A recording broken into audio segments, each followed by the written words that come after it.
O livro Concentração e Meditação, de Swami Sivananda, é apresentado como um tratado compacto e exaustivo sobre um dos temas mais cruciais da prática do yoga, sendo considerado uma peça fundamental e obrigatória para os pesquisadores e estudantes do caminho espiritual.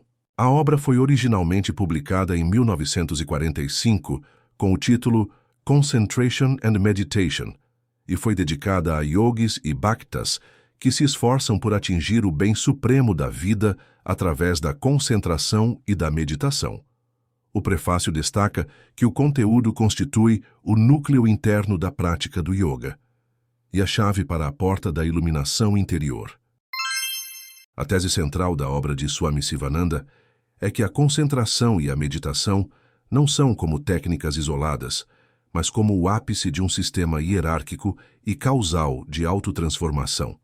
Neste sistema, a purificação ética e física, bem como a disciplina mental, é apresentada como pré-requisito funcional e não apenas como obrigação moral ou preparatória. A obra delineia uma progressão rigorosa e interconectada, onde o sucesso em cada etapa é contingente à maestria das fases anteriores. Ao examinar a forma como Sivananda constrói seu argumento, é possível compreender a lógica interna de sua metodologia, que integra elementos éticos, físicos e mentais em um todo coeso. Isso oferece uma compreensão mais profunda da prática espiritual como um processo de engenharia da consciência. No sistema de Sivananda, a concentração e a meditação são o cerne da prática, com uma relação clara de dependência. O livro define concentração como a ação de fixar a mente em um objeto dentro ou fora do corpo e de mantê-la firmemente por algum tempo. A meditação é o estado que emerge a partir desta prática de foco sustentado, com o texto afirmando que a concentração orienta a meditação.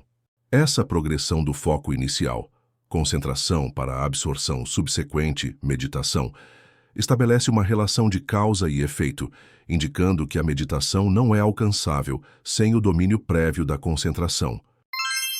O prefácio da obra eleva a concentração e a meditação a um patamar central, afirmando que elas são o yoga, propriamente dito, que leva à perfeição, ao samadhi, um estado de superconsciência, e ao sakshatkara, a compreensão plena. Essa afirmação é fundamental, pois diferencia essas duas etapas do caminho espiritual das preliminares, como posturas ou exercícios de respiração. O propósito da prática não é apenas alcançar a tranquilidade, mas sim levar à iluminação interior. A obra posiciona a concentração e a meditação como o motor para a ascensão a estados de consciência superiores. Para ilustrar o poder universal da concentração, a introdução do livro utiliza a analogia do cientista. O texto afirma que um cientista concentra a sua mente e inventa muitas coisas novas, e que ele centraliza todas as energias da sua mente num centro e as empregam nos elementos que está analisando, descobrindo os seus segredos. Essa analogia não é meramente ilustrativa. Ela serve para demonstrar que o princípio fundamental da concentração é uma ferramenta objetiva e poderosa, aplicável em domínios seculares e espirituais. A capacidade de abrir as barreiras da mente mais densa através da concentração é o poder real que o autor deseja destacar. O que distingue o caminho do yoga do caminho da ciência é o propósito do foco. Alcançar o bem supremo da vida no primeiro caso, contra a inovação ou o conhecimento empírico no segundo. A obra de Sivananda apresenta a prática espiritual como uma progressão sistemática. Os estágios descritos a seguir ilustram a natureza hierárquica e causal do caminho espiritual, onde cada estágio é um pré-requisito funcional para o próximo, culminando na concentração e meditação como o yoga propriamente dito. Pré-requisitos éticos.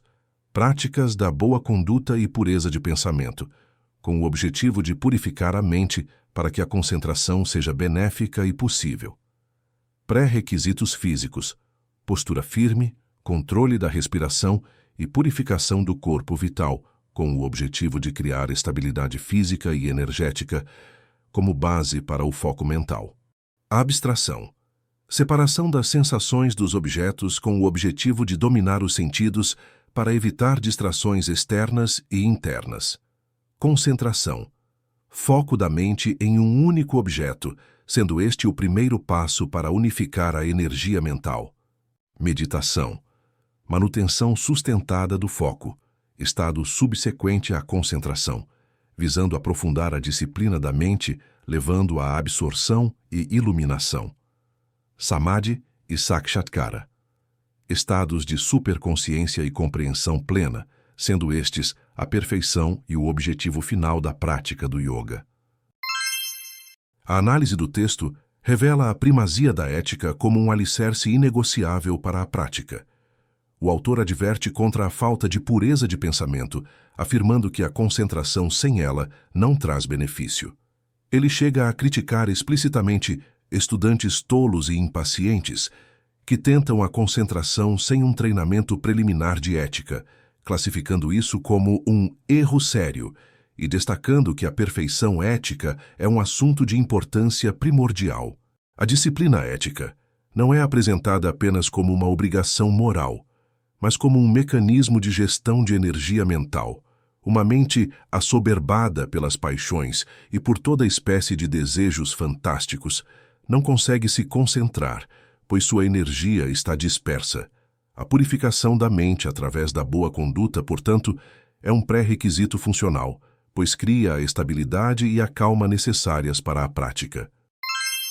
Além da ética, a obra estabelece uma clara interconexão entre o estado físico e a capacidade mental. O texto menciona que uma pessoa com postura firme e que purificou seus nervos e o seu revestimento vital através do controle da respiração será facilmente capaz de se concentrar.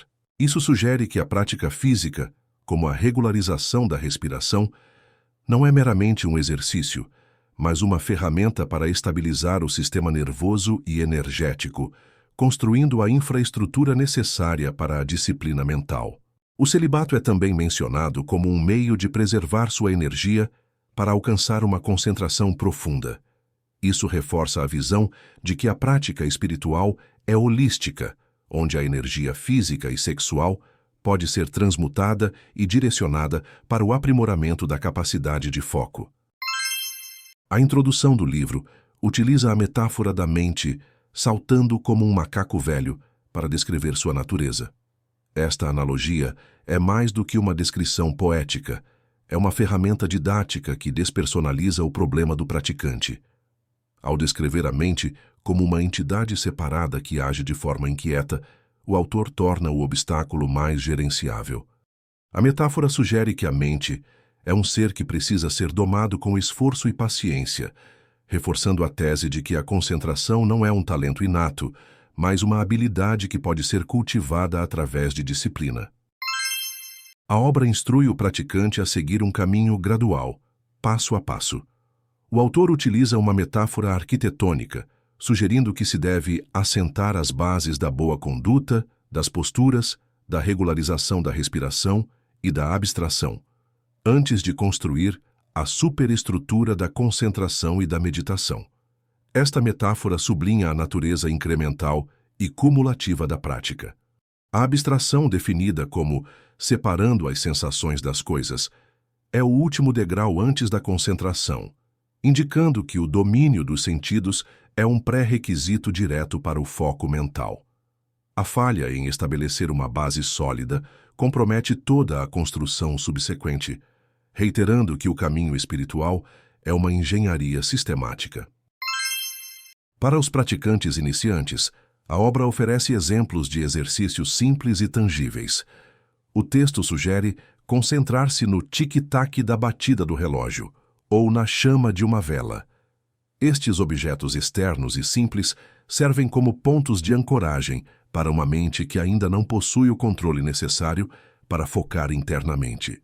O autor também menciona a possibilidade de concentração interna nos 7 centros de energia espiritual, mas a apresentação de exemplos externos demonstra uma abordagem didática e gradual, adaptando o exercício à capacidade atual do estudante. O objetivo é desenvolver a habilidade de visualização e manutenção do foco, que, uma vez dominada, pode ser aplicada a objetos mais sutis e internos. A obra Concentração e Meditação de Swami Sivananda não é um simples guia para o foco mental, mas um tratado profundo que estabelece uma estrutura causal para a autotransformação. Ao delinear um caminho sistemático que começa com a purificação e culmina na iluminação interior, a obra serve como um guia relevante para qualquer indivíduo que busque uma compreensão e um controle mais profundos de sua própria mente. Nesse modelo de caminho espiritual, cada passo é um alicerce necessário para o próximo. A ética e a disciplina física não são opcionais, mas pré-requisitos funcionais que garantem a estabilidade e a pureza necessárias para a mente se concentrar e propiciar a meditação descrita como a chave para a porta da iluminação interior. Esse propósito final, que vai além do alívio do estresse ou do aprimoramento do foco, fornece ao praticante uma motivação profunda para persistir em um caminho que é descrito como rigoroso, mas que oferece um propósito último da existência.